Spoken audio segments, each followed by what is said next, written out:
Il est le plus vieux président en exercice au monde. Paul Biya, 90 ans, a fêté l'an passé ses 40 ans à la tête du Cameroun.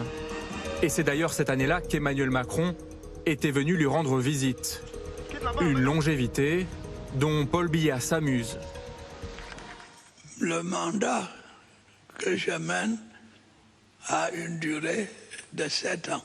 Quand ce mandat arrivera à expiration, vous serez informés sur le point de savoir si je reste ou si je m'en vais au village.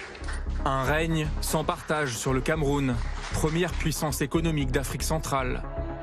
Paul Biya ne se montre que très rarement publiquement, signe d'un état de santé fragile. L'homme tient pourtant son pays d'une main de fer. Emprisonnement d'adversaires politiques, soupçons de fraude aux élections, corruption et répression des manifestations de l'opposition. C'est quel pays dans lequel on vit? Les jeunes se meurent, les jeunes souffrent, on en a marre. C'est le cri du désespoir. Et il est temps que les choses s'arrêtent. Symbole de la France-Afrique, Paul Biya entretient des relations étroites avec les présidents français.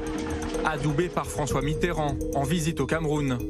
L'autocrate rencontre ensuite Jacques Chirac, Nicolas Sarkozy ou encore François Hollande. En 2015, la France annonçait vouloir renforcer son soutien militaire au Cameroun. Je lui ai rappelé que la France était aux côtés du Cameroun face aux menaces qui peuvent la concerner directement avec le groupe terroriste Boko Haram. Mais depuis, l'insécurité dans le pays d'Afrique centrale est croissante. Depuis 2016, des groupes séparatistes anglophones se révoltent et commettent des attentats. Le Cameroun y envoie ses troupes, laissant davantage le champ libre aux groupes djihadistes dans l'extrême nord du pays. Actif depuis 2013, le groupe Boko Haram y multiplie les attaques et les enlèvements contre civils et soldats. Dans une vidéo publiée en 2015, le chef de la secte islamiste menaçait le président camerounais de mener des attaques de grande ampleur. Paul Biya, si tu ne mets pas fin à ton plan maléfique, tu finiras comme le Nigeria, les États-Unis et tous les autres polythéistes. Derniers événements en date, début août, 5 civils meurent après une série d'attentats. Alors le Cameroun se tourne de plus en plus vers la Russie pour assurer sa sécurité. L'an passé, les deux pays ont renouvelé des accords de coopération militaire. Sans compter l'influence grandissante de la Chine sur le plan économique, de quoi inquiéter Emmanuel Macron, qui tente en 2022 de revenir au centre du jeu.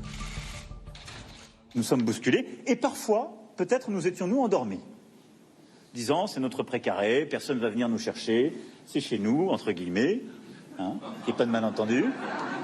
Non mais, beaucoup d'entreprises raisonnaient comme ça.